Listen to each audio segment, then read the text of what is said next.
Happy Life, Chapter 69. Parenthood is a major responsibility.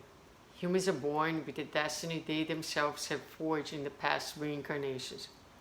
Even so, they will always be affected by their parents' examples. Thus, the first school is the home, and the home is the result of the behavior of the parents, who should put forth the effort to make it pleasant, honorable, and rich in peace. Bless your children with your words and deeds. Be their friend in every situation.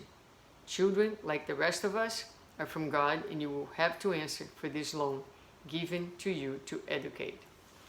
So this is a very, like all other messages, very important and very difficult.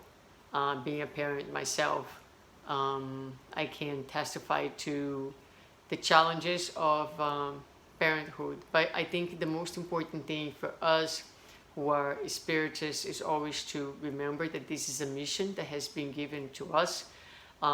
We all have individual missions, but as parents, that is an important one.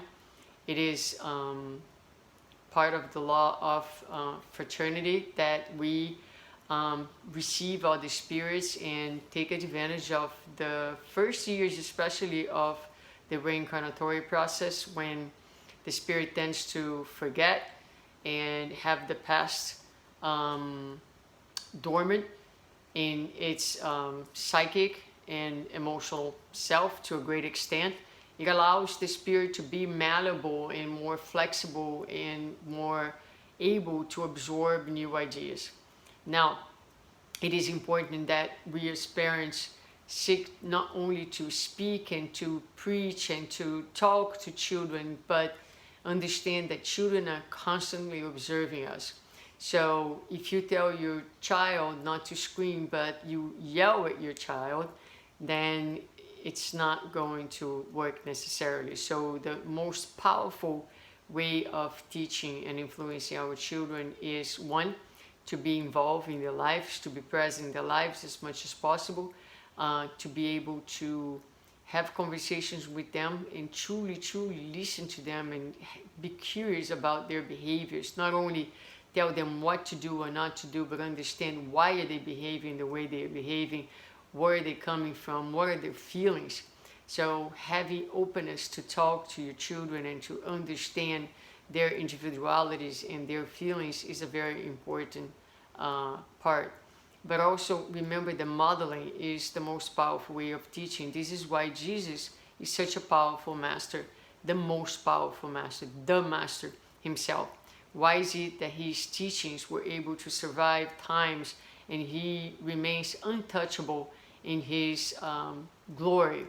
Because he didn't only speak, he absolutely exemplified every single thing that he had talked about. He was able to live his own teachings. He walked the walk. He not only talked, but he actually walked the walk. So can't we do that? Not all the times, that's for sure.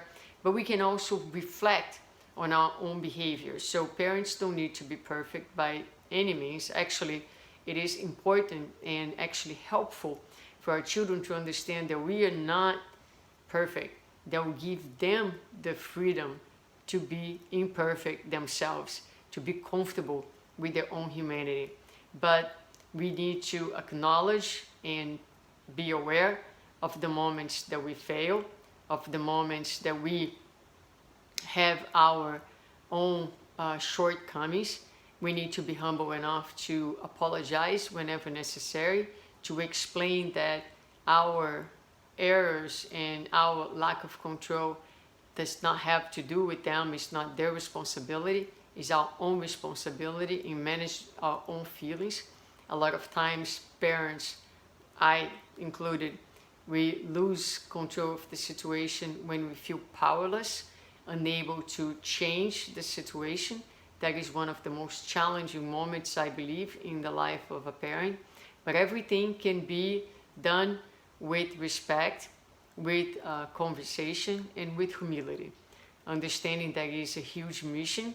And again, we don't need to be perfect, but what is called from us is to give our best. Be the best humans that we can with our children, in our family, and always bring the principles of the gospel and of Jesus to our homes.